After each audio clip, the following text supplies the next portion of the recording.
Ganesh and I have been friends for a long time as members of the Elizabeth Warren Admiration Society. Ganesh has worked with the senator for a long time. What occasions this conversation is his new book, The Great Democracy, which I have read and recommend very highly.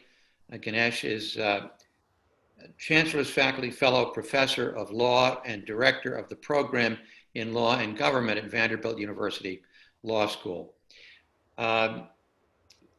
This book is a masterful history of how we have gone, I'm going to turn that off, from a liberalish era, the era of Roosevelt and the post-war boom, to a neoliberal era, which was embraced by both parties, to what you might call a proto-fascist era, which presents both crisis and opportunity for reclaiming our democracy, and not just reclaiming a flawed democracy, but a great democracy.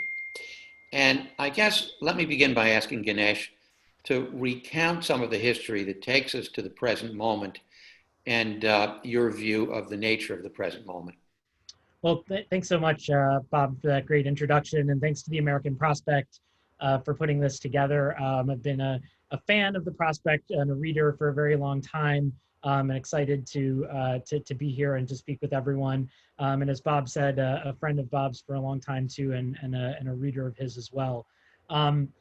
So the book, The Great Democracy, really started a long time ago with me trying to think about where we are in historical time, and how to think about our moment in the context of history. And I think it's something we don't normally think about. We often think about history as, the old quote, just one damn thing after another, or just a series of facts, or as an arc always toward progress. But throughout our history, there have been people who've said that history really moves in waves or cycles, in eras that rise and then fall, akin to a scientific revolution, as Thomas Kuhn said, where there will be a paradigm that will take hold, go for a while, and then collapse, only to be replaced by a new paradigm. And what the book does is it tries to put us in that historical context and set up where we are. And as Bob said, where I really start is at the end of World War II. And we lived through two different eras, I think, since that period. The first was a liberal era, lasted from about the 40s through the 70s. And this was an era in which big government, big labor, big corporations came together to provide for a system of regulated capitalism that would provide social goods to people and try to create some semblance of order and work as a matter of politics and economy. And what's striking about this liberal era, I think, is that it's an era in which the liberals aren't just the ones who are liberal. The conservatives are liberal too. So it's Richard Nixon who says, I'm now a Keynesian in economics. Richard Nixon, it's not coming just from liberals. And this is an era where these ideas start, they expand, and then they get bogged down and mired in wars in the 60s, in economic crisis in the early 70s. And people find a harder and harder time with these ideas in their own context. And there's a move toward new ideas. And that collapse really in the Carter administration of the liberal era then leads us to the next era, a neoliberal era. And this is an era that starts with Thatcher and Reagan in a full sense in the 1980s. Again, moves into being an era in which both sides support the neoliberal vision. It's Bill Clinton who says the era of big government is over. It's Tony Blair who moves labor into being new labor in the 90s. And then this neoliberal paradigm also has a variety of problems. There are wars in the 2000s. There's the financial crash in 2008.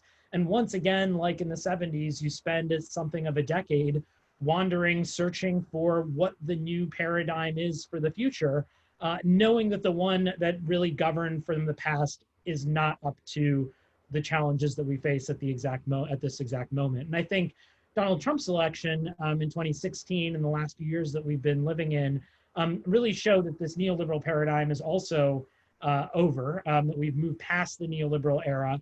And I think what's important about this moment is it really sets up this question of what's next and what's going to be the paradigm that defines the next era of politics, which could potentially be, the way our society and government works for 30 years. Let me push you on two things. So that's a lovely summary of where we've been. Question one, was the liberal paradigm under which we lived from Roosevelt through Johnson, did that jump or was it pushed? And did it give way to neoliberalism because a cycle of history was exhausted, or was there a power shift that led both parties to embrace not just neoliberal ideas, but neoliberal policies? And if so, what was the nature of that power shift? And secondly, are we to understand this shift more on the level of the battle of ideas or more on the level of the battle for power, with ideas serving as kind of the handy ally or rationalizer of a power shift? So great questions and a lot in there. In general, I tend to be the kind of person who studies history, thinking of it, not looking for a kind of single causal story, or often even the most dominant story, but trying instead to see what are all the different pieces and how do they interact, because the world is really complex and multifaceted. So my answer is going to be both or all of the above on some level, but let me say a little bit about those pieces. One of the striking things about these era transitions is that they're not clean breaks. So it's not a pure jump in the sense that you said, that you suggested, nor is it a clean push, in that it doesn't happen at one moment and like Athena from Zeus's head, the new paradigm is sprung, fully formed. In fact, there are usually lots of people who've been spending time working on ideas beforehand, both to undermine the existing paradigm and to try to create new paradigms, try to build up new ideas. And so if you think about the transition, just as an example, from the liberal era to the neoliberal era, one of the striking things is, the real neoliberal intellectuals had been working for decades to try to put that paradigm in place. And there's been a lot of great books, and I talk a little bit about it in the first chapter of The Great Democracy, about Hayek and Friedman, Milton Friedman, and how they and others in the Mont Pelerin Society and elsewhere really moved to create a movement in economics that then spread into policy, law, and lots of other areas to transform the paradigm of how we think about the world. And a lot of that has happening prior to the 80s. We also see that some of the things that shaped the new era happened, if you're going to be clean about the year breaks, in the previous era. So, for example, deregulation, something we would associate with neoliberalism. Deregulation of the airlines starts in the 1970s during the Carter presidency. So the portions of what happens in the last stages of one era, may portend what we could expect from the next era. So I don't think it's a matter of clean breaks in that sense. What about ideas versus power? And I think that in a way gets back to your jumping and pushing question. And here too, in some ways, the answer is that it's both. There are power shifts, and there are actors that are really pushing for change who have significant power. Again, we see this really well in the transition from the liberal era to the neoliberal era, in which there was pretty strong orchestrated entry into politics. A number of historians have argued in the 1970s by business, and really business shifting its position from being a kind of partner with labor and government in the kind of Treaty of Detroit era, where business provided a variety of social and employment benefits, government worked with them, and there was a version of tripartism almost that was going on in America in that period, to business getting involved in politics in a heftier way. Again, this started really, there's a lot of accounts of people in politics realizing this in the 1970s, and that creating this kind of new era for business. But the power shifts happen in a lot of different ways. And you can see that partly also in the kind of decline of the share of workers who are part of labor unions, for example, over the neoliberal era, which is a story both about power and a story about ideas. So I think these things overlap and they work together. One of the important things I think though is it's not just power, and it's not just ideas. And so if you're developing all the ideas and there's no instantiation in politics, it's great, but the ideas don't really get much play. And if you're doing the work on the power front, but there's no ideas to back it up, part of the challenge is that you have in Washington, in the policy world, in politics, a lot of inherited views then that you're not able to create a kind of new normal out of, because the new normal requires policymakers to follow a new set of narratives, to approach a policy through a different lens, and that's going to require intellectual work, both academic work and bigger picture ideas as well. Right, and that certainly comports with our view of the world in that our slogan at the Prospect is ideas, politics, and power. And let me just say that we are oversubscribed for this discussion, 300 people, which is the Zoom maximum, so that you can also see this live on the Prospect website. You can also see this on YouTube. So let's look forward to what this moment portends. Assuming that we have an election and that we have a tolerably fair election, and that a progressive, or at least a Democratic administration is elected and is able to take office. You then have the problem that you have addressed in a lot of your other writings, Ganesh, which is the interaction of concentrated economic power with concentrated political power. And so if I read you right, it's not just a matter of taking back a functioning democracy and making it a better democracy, but it's the interaction of how 40 years of increased concentration of economic power have in turn led to concentrated political power, which then makes it more difficult to pursue the reforms we need to pursue to make this a more robust democracy. How do we unpack that problem? It's kind of a chicken and egg problem of which comes first, restoring a tolerable distribution of economic power and economic deconcentration, and using politics to achieve that, but at a time when economic elites seem to have a hammerlock on politics, even with a moderately liberal Democratic president. Yeah, it's a good question, and I think it's one that gets at the political moment, but also how things happen in terms of big change in politics generally. And part of that story of how you break out of this vicious cycle that I think you described really well is that you have to have both inside players and outside players. And I think that's a key component of it. On the outside, there have to be people pushing for big change in the streets, advocating with their members of Congress, and really pressuring people in politics.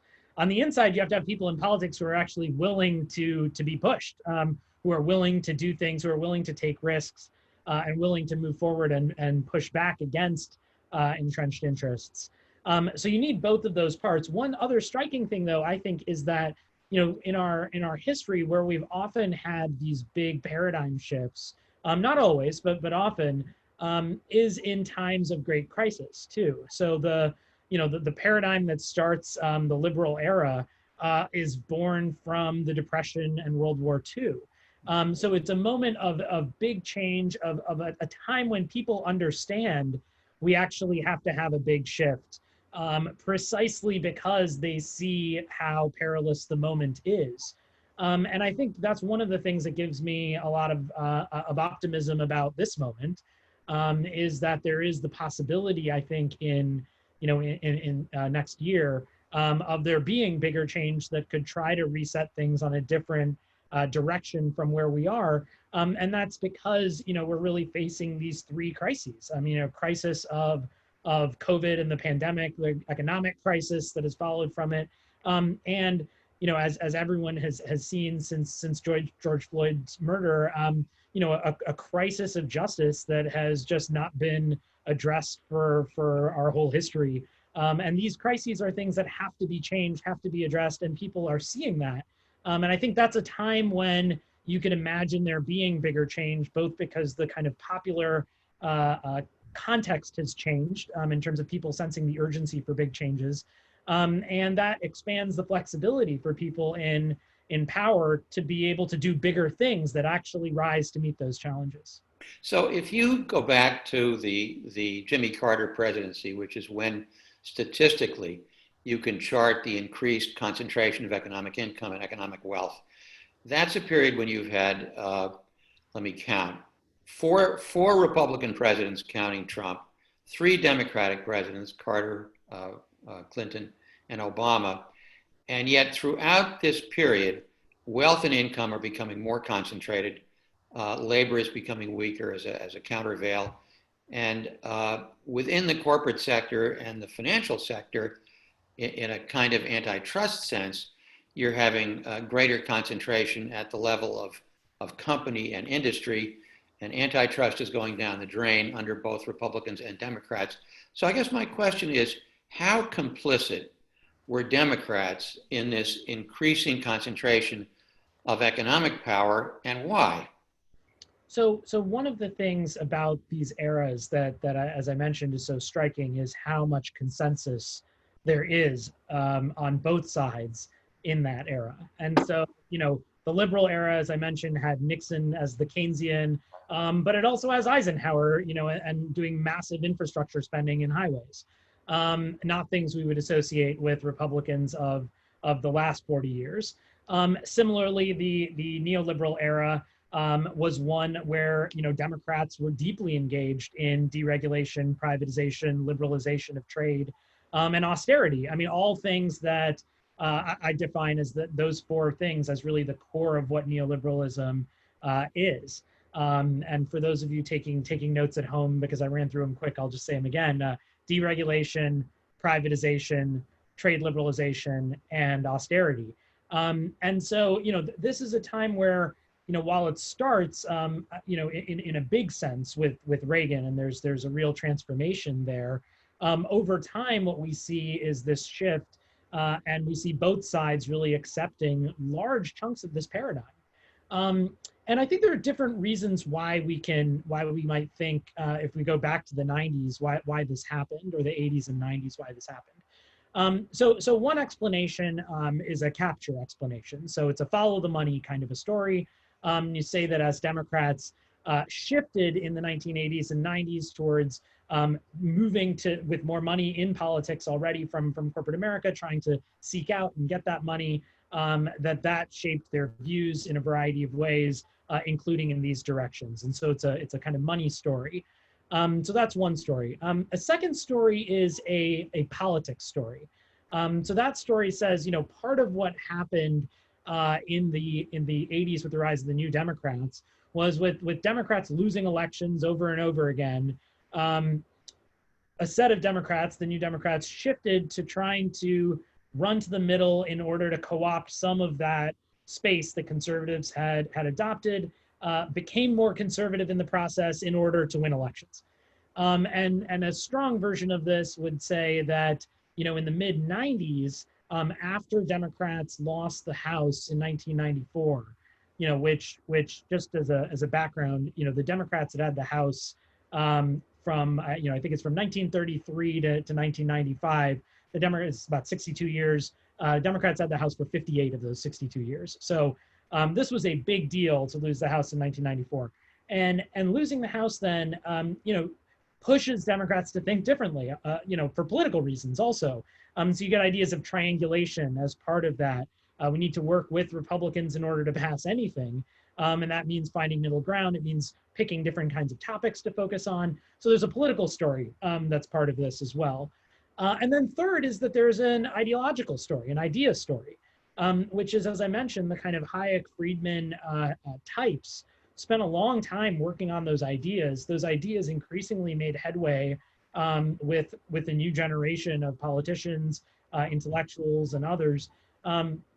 And the result was that people really, a fair number of people bought into the ideas on the merits of them, and believed that that was the right approach going forward, because there was this work and this kind of movement around it to try to push those ideas out there. So the combination of all of these explanations, I think, is part of that story of why things moved in the 90s. So, as your book indicates, both of these paradigms are now exhausted. And we've had a 40-year field experiment to test the proposition that if we pursue neoliberalism and turn more of economic life into a market, that will somehow produce better economic outcomes. And instead, we've had the worst financial crisis since the Great Depression. We've had an increased widening of income and wealth inequality. And so the neoliberal paradigm just empirically has been disproven. And then we've got this funny, what we hope will be an interregnum of Trump, who kind of talks populism, but is more in bed with plutocrats than either of the two previous paradigms. So now, hopefully, we get a Democratic president, maybe even a progressive president, and yet the dead hand of the past is never dead.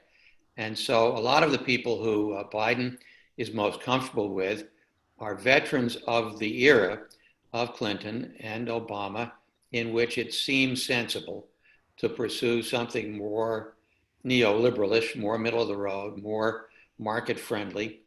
What are the dynamics of breaking with that so that we can, first of all, enhance democracy, but second of all, alter the economic conditions so that the basis on which real democracy rests is altered as well?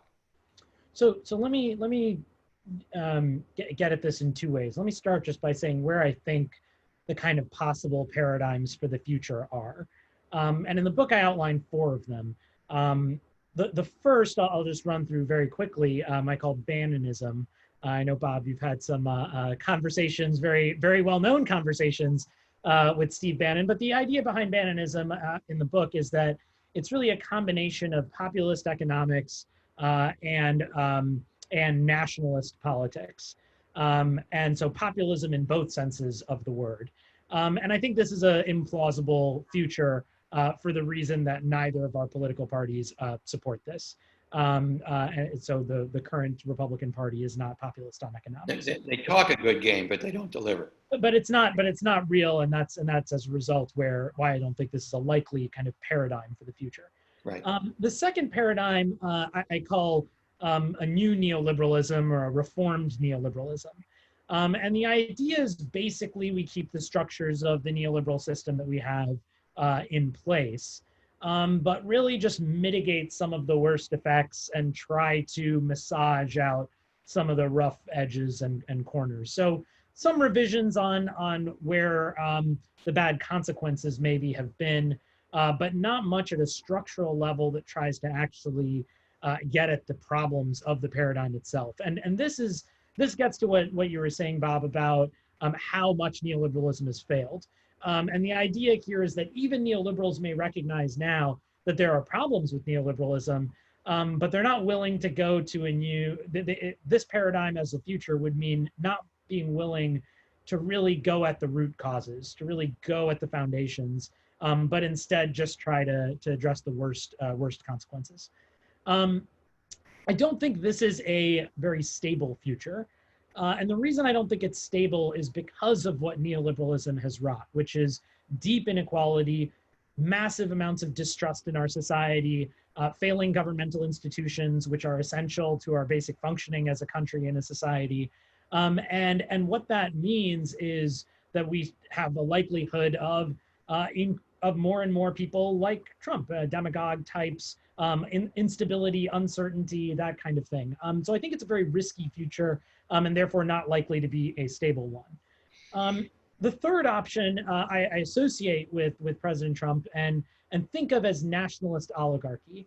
And this, I frame it this way instead of what I think a lot of people talk about these days, which is authoritarianism, because that reads really a lot about politics, and not as much about economics or about society. And I think what is critical to understanding the nationalist oligarchy approach is what it does in economics and society, not just where it is in politics. And the idea is here, it provides, in the oligarchy sense, policies that are helpful for the wealthy. And then the question you have to ask is, well, how is it possible for the wealthy to stay in power, constantly delivering policies that help themselves? Because they're a small minority of the population. And the answer is really two things. One, nationalist politics that seek to divide people, and a political strategy of rigging the rules so that the people actually can't overthrow the regime in power. And, unfortunately, we are seeing these types of actions right now in our country, with, the attacks on the post office on the one hand, and the continuing, racist, divisive language and actions that have been going on as well. And so that is, I think of as what a nationalist oligarchy really is. And I think it's a possible future. I mean, I don't say that as a normative sense, as a thing I want, but could it be that is our future? I think it is a possible thing that could be the case if there are victories on that side. And then the last, yeah. And I would just add my own view here, that if all progressives offer is warmed over and slightly tweaked neoliberalism, we are more at risk of getting that future. Yeah, I think that's one of the risks of, I think, the reformed or new neoliberal approach, is that if you don't actually get at the root causes of what's happening, and there are still these deep tensions, and then we're really having a lot of pressure build up underground, and it may explode at some point. So we're all waiting for the fourth, which is the hopeful one. Right. So the fourth one, the Great Democracy, as I've titled the book, is an approach that says what we actually need is a more populist economics, a more populist politics, and a more populist society. And what I mean by that is really three things: political democracy, economic democracy, and what I call united democracy, but we might think of it as social solidarity. And the idea here is that, these all reinforce each other, but to have a democracy, we can't just talk about norms and institutions like we'll often read and hear about in conversation, nor can we just talk about things like deliberation or deliberative democracy, or plebiscites and direct voting about every issue. Those are all important things, important parts of the debate over what democracy is and how it can be better. But for democracy to work, we have to have economic democracy, a sense of economic equality. And the reason why is if you have a deeply unequal society, the rich will oppress the poor, and that's not a democracy, it's called an oligarchy, or the poor will try to overthrow the rich, and often when that happens, you end up with some sort of demagogue who then just runs the system to support themselves. Throughout history, this has been a serious problem, and the answer is you actually need economic equality and a large middle class for democracy to function. The second thing is we have to have a sense of social solidarity. Lincoln said, "A house divided against itself cannot stand." It must become all one thing or the other. The idea is we have to be united in some way, and we have to see in each other our own fights and challenges. And the reason why that's important is because what democracy really is us together shaping our own fate. And so we have to have some direction that we're moving in, which also means we have to work together. And I think, one real place to see this is as a contrast to the kind of divide and conquer strategies on racial questions that have throughout our history been front and center as a political program and a political tactic. And then the last part is a political democracy. We have to have a government that is actually responsive to the people. But what's so striking is that study after study after study in political science shows that we don't have that either. And it's not just campaign finance issues. It's at every level of government, whether it's who's running for office, who's in office, it's lobbying, it's the regulatory process, it's the courts. Over and over, we have a system that's skewed to benefit the wealthy and big corporations, and that doesn't represent ordinary people. So we have to deal with that as well. And I think these three buckets, a more equal economy, a more solidaristic society, and a better and more responsive politics, that's the kind of last paradigm and the direction I think we need to go in. I'll stop filibustering now. So no, so I think this is where almost everybody on this call or on this Zoom would like to see us go. Um, Before we get to some of the specifics about how to get from here to there, let's bring in race and gender more explicitly.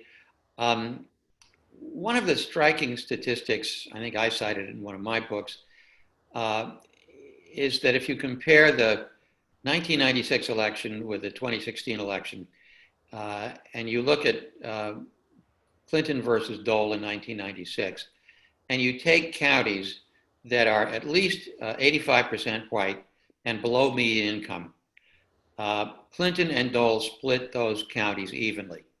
If you fast forward to 2016, um, Trump carries about 600 of those counties, and Hillary Clinton carries 2. Now, race is certainly a part of the story, but it's a very complicated part of the story. So this is a period when white working class people, white working class men have been downwardly mobile, have experienced status deprivation, and Trump comes along and uses racism to camouflage the fact that he's really in bed with the oligarchs, but he talks a good game such that white working class people feel that he's really their champion. And this is also a period when women are making gains and assuming their rightful place as full-blown political and economic citizens. Now, you are calling for a solidaristic kind of society and polity. This is a period when certainly since the increase in racial consciousness and the increase in compassion on the part of white people for the situation of African Americans and other people of color has increased dramatically. So you would expect that a more solidaristic society and polity is based on more racial solidarity. But as we know tragically from American history, that's a very tall order. There have been ebbs and flows of that, mostly ebbs. And where do race and gender fit into this fourth paradigm that we all hope will become operational? So I think it fits in exactly where you mentioned. You know, the having a more solidaristic society is part of democracy. You know, part of what democracy is recognizing that we are all part of the political community. We all get to shape the rules. We're all represented in the political system, and the political system is responsive. And that has these conditions, but equality is a core component of that condition, and not just in the thin sense of kind of formalistic equality of citizenship in some vague way, but a kind of deep sense of being heard and having a voice and having policies that are responsive. So I think it's a core part of it. The place where I would where I think it's important for us to understand, there's this great quote, I'm not going to get it exactly right, but I mentioned it in the book, from Alexandria Ocasio-Cortez, who says, and it's something like, I can't think of a single economic issue that isn't also a racial issue, and I can't think of a single racial issue that's also not an economic issue. And to think of these two things as in opposition to each other is a con, and because they're not. And I think that is the right, you know, I think she's got it right, that these are things that go together, and that we have to see each of these pieces as working together, and as the challenges is working together, and as the interests is lined up in ways that that can work together if done right.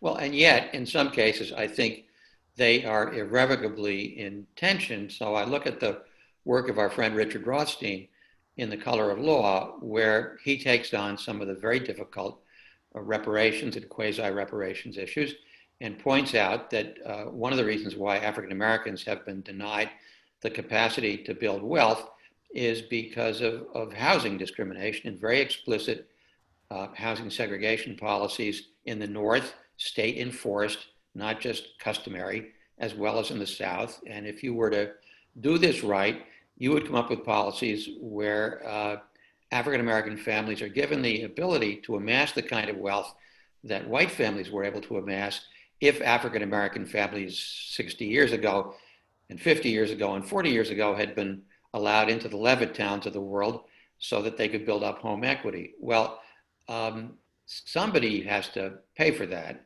And that may be not quite deliberate redistribution, but it is compensatory. And some voters, white voters, would experience that as favoritism. So this is a cat that's going to be very, very difficult to skin. And it also gets to some of the issues around employment and promotion and really delivering on affirmative action. So this, this is not a cakewalk. And this is a moment where we have Kamala Harris as Joe Biden's running mate, and a great deal of symbolism around the need for African American advancement. So this is, in principle, Ocasio-Cortez is absolutely right, but in practice, at some points, you have some contention. Let me, before I let you answer that or invite you to answer that, let me segue to a related question. So we've been talking for almost 45 minutes, pretty much at the level of history and theory. But I know you well enough to know that you are not only a great historian and theorist and public intellectual, but you're also a pretty damn good strategist. So can we pivot in the last few minutes from, sorry about the phone, from theory to strategy? And I asked the question about race in that context. And then I think after this response, let me invite people to use the chat function to pose questions to you. So you know, no one said justice is easy, and I don't think it's easy. Our history shows it is not easy. But one thing that I do think is that when we think about how you make these big changes, a big portion of it is both power and where it's located, and it being amassed, channeled, and pushed.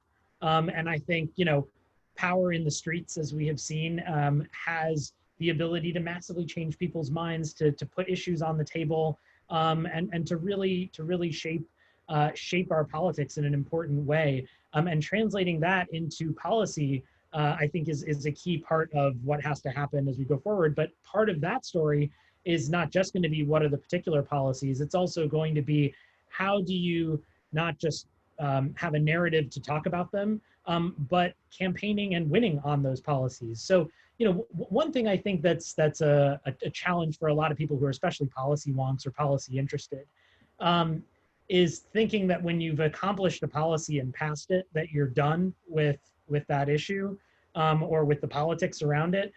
When in a real sense, you're only at halftime.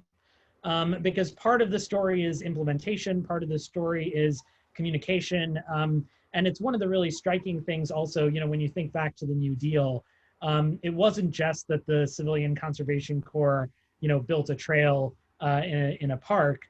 It's that there's also then a plaque that says the Civilian Conservation Corps built this trail. And any hiker on it has a sense that this was a thing we did together, and that's true 80 years later, not just at the time when the thing happened. So, you know, I think part of the story of building a new narrative and breaking out of the divide and conquer, both policies and politics and language, is going to be in organizing and mobilizing people. But it's also going to be in talking about how, you know, there's an old labor line, we all do better when we all do better, which, you know, is you know, reflexive on itself, but that's the point, is it really gets at that, and building that kind of narrative that these things are inextricably linked, and that this is a part of who we need to be, and what's good as a country for all of us, I think is going to be part of that. So when Obama becomes president, he decides to really bet the ranch on enacting what became the Affordable Care Act.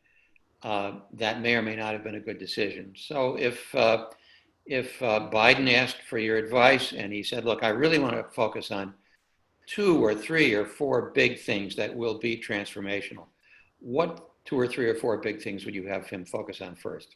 So, I say this in the book, and I think it's, and I still think it, even with COVID and the economic crisis, and with the urgency of need for reform in policing and every other part of systems that are just deeply racist in how they're built, is that we should start with political reforms. And I think the House of Representatives has moved a little bit in this direction in this past Congress, passing a bill called HR 1. But the reason why political reforms, I think, need to come first, and what I'd put in that category is voting, gerrymandering, campaign finance reforms, anti-corruption, ethics rules, across the board, not just for members of Congress, but also for our regulators, for people in the executive branch, in the courts. Why that agenda should be first is that it is a broken set of rules around the politics makes it very, very hard to address any of the other things. And this is the point of the vicious circle we were talking about earlier. Even if you have a little bit of a window open to pass some big political changes, they're going to be heavily lobbied by every interest group and by people who don't want change. And when that window closes, it's going to be much, much harder to do even moderate sized changes or maybe even small changes because of that same constellation of interests that will line up to block anything that will stop them from kind of running the show how they want to. And so I think having a political system that is more democratic, where people's votes actually count and are counted, where we have, whether it's the post office today or broader voting systems that are secure and count everyone and are easy, make it easy for people to vote, to getting the money out and the lobbyist influence out of our political system. Those are the things I think that will open the door to actually being able to do these bigger changes, these structural changes in whatever the topic is that you're interested in. So if your number one issue is climate change, which we haven't talked about yet, or antitrust and big tech or anything else, the political reforms, I think, will help make all of those changes possible. And so that's the place I would start. Let me push you a little bit on that. There's a famous anecdote that Lincoln Steffens tells on himself in his autobiography, where he recounts an encounter with a ward boss in Boston named Martin Lemazny. And Lemazny says to Steffens, "What the people need is none of your law and your justice. The people need help." So I completely agree with you on the need for political reform, but November 2022 is going to be coming up fast. And the last two presidents, I think it was 56 losses under Clinton and 63 under Obama. They got blown out in the midterm, and that was the end of it. So in addition to law and justice in Lemazny's spirit, don't we also need tangible help that Biden-Harris can point to as having delivered for regular people? Absolutely, and I don't think of, like I said, I don't think of political reform as the sole thing. I think of it as a thing that allows you to do a lot more, and getting the people help, particularly at the time of multiple crises, is absolutely crucial, and has to be at the top, in the top of the priorities as well, right at the beginning.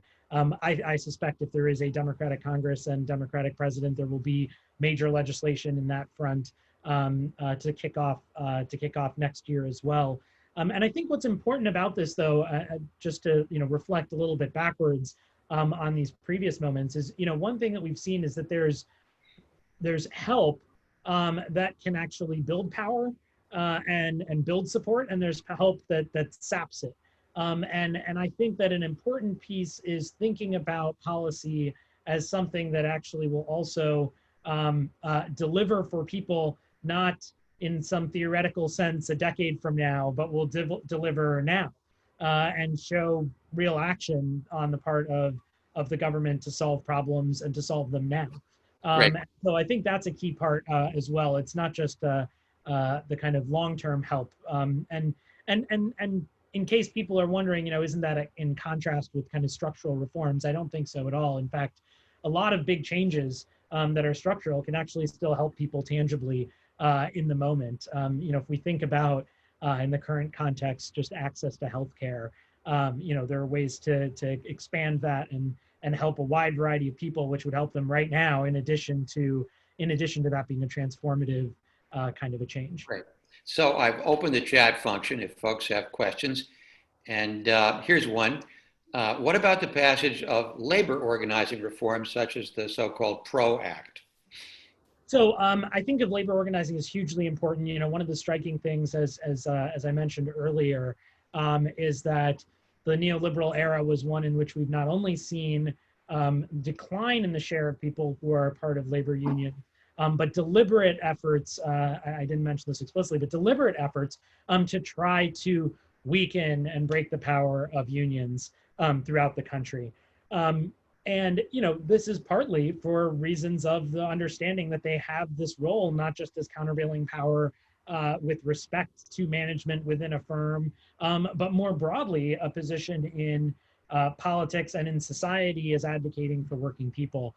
So I think these kinds of reforms are hugely important. I think you could see them as, in some ways, a kind of economic democracy reform, and could be, part and parcel of a democracy reform, or part of a broader system to really transform our structures around economic democracy, and help do that kind of work of making our economy more equal, but doing so in a way that is structural, because fundamentally, part of what unions do is create power, power for working people, both within institutions and in society.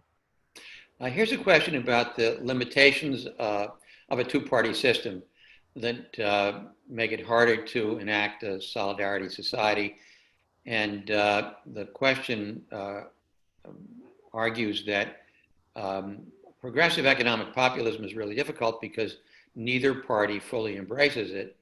And the failure of Sanders to push the Democrats more in that direction left us with a ticket comprised of two relatively moderate liberals. So is the two-party system and the limitations of the two-party system and first past the post voting one of the obstacles we have to overcome?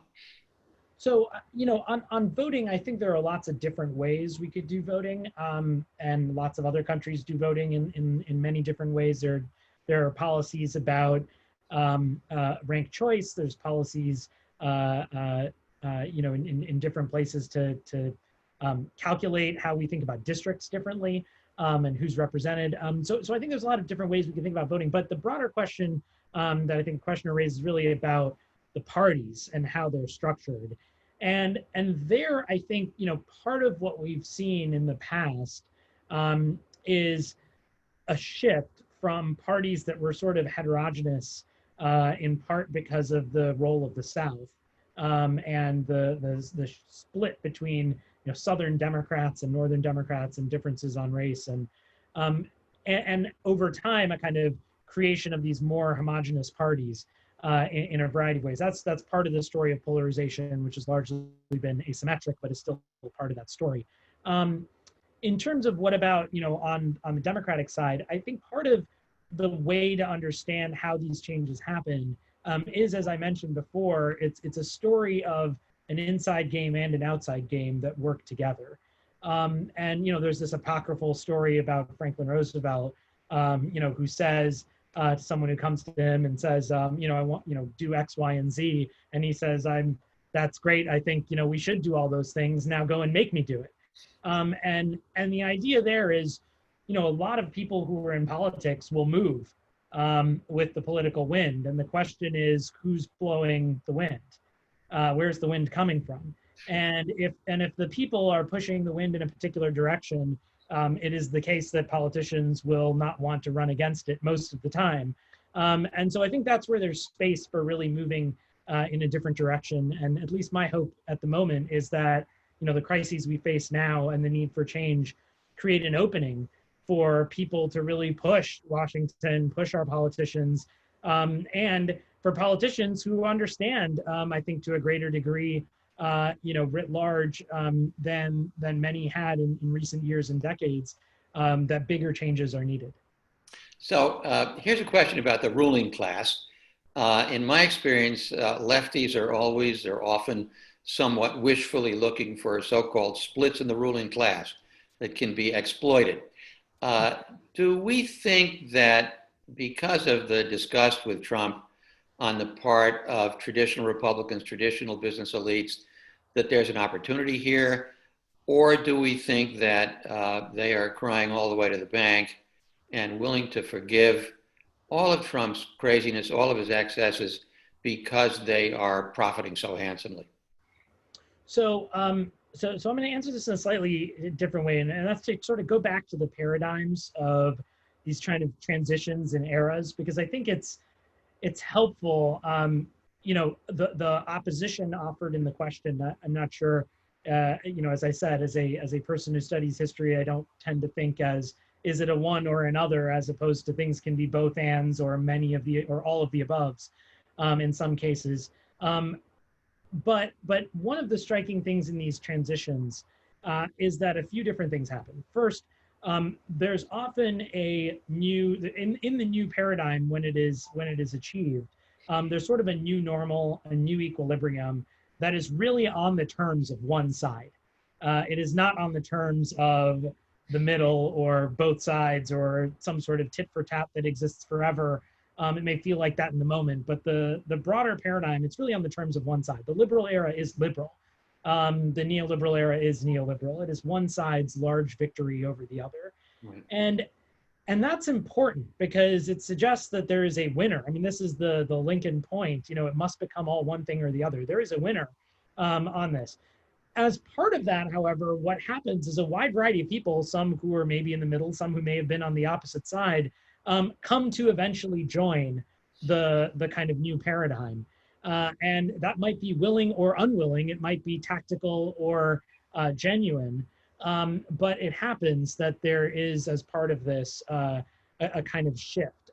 So in some ways, I think, there will likely, if this kind of thing happens in the future, it's likely to be the case that there will be a kind of new equilibrium along some set of terms, in which there will be a new kind of consolidated consensus about a variety of things within a general set of bounds that are fiercely contested, obviously, within that. But the general set of bounds will look different from the one of the last 40 years or the 40 years before that. But the point of that is that it will bring in some new people and some different people, but it will also be an expression of the victory of one side over the other, rather than what it feels like now, which is potentially this tit for tat kind of back and forth, could go on forever. And just because I'm a law professor, I'll briefly just make the counter argument to my own argument, which is that we do in class and try to train our students for. And that is just, is it possible that we actually don't have an equilibrium in our future, but that there is more of a tit for tat? And I think the answer to that is yes, too. It's a possibility. And the reason why is if you imagine and think that it's, that, as the questioner mentioned, that there's enough interests arrayed on one side that they will never agree to a set of new normal, a new normal, and that they are large enough and deep-pocketed enough to fund opposition from switching and sort of creating this new normal, then it's possible we're in for a bigger and more unstable short to medium term than any of us would probably think is ideal.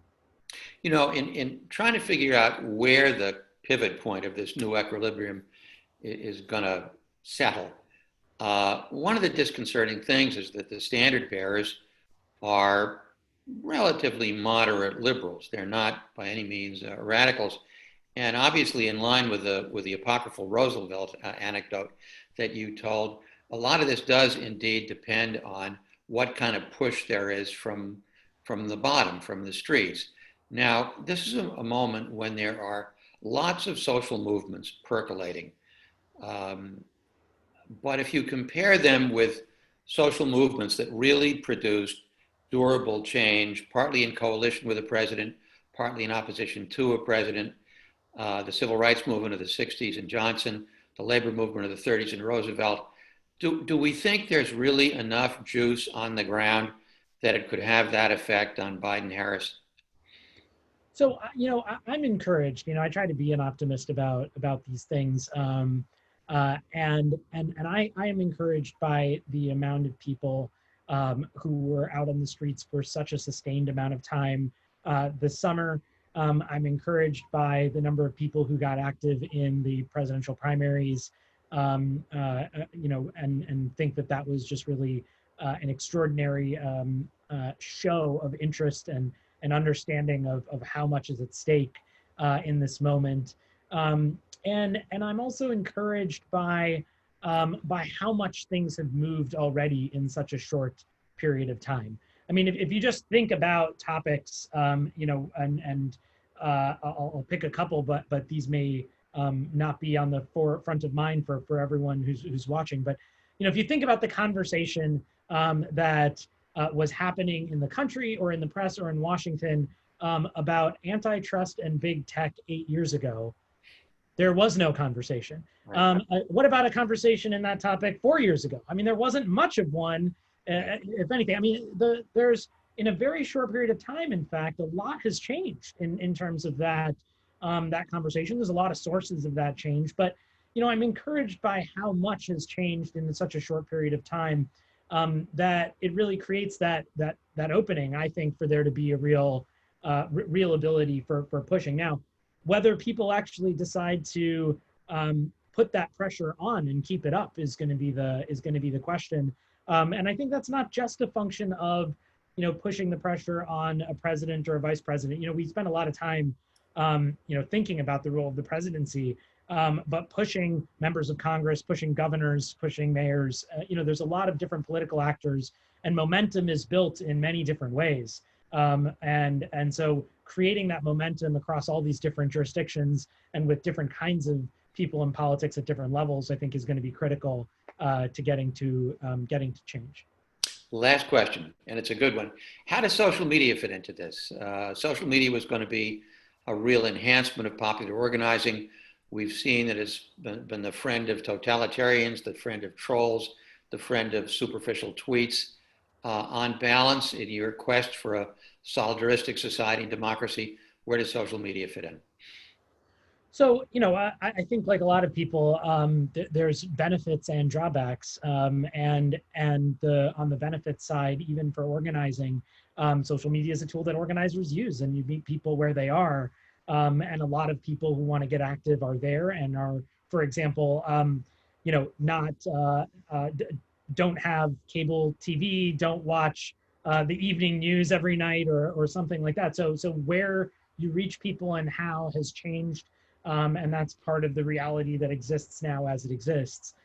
Separately, there's a really big question about how do we think about social media, and I think as I briefly mentioned, one of the questions that has to be addressed now for both purposes of, I think, well, for all three, for really social solidarity, political democracy, and economic democracy, is thinking about tech and what role big tech plays and how it needs to be regulated. And that has a wide variety of components, some of which will touch into social media, and not necessarily even in the sense of things that implicate the First Amendment, which has particular issues in this area.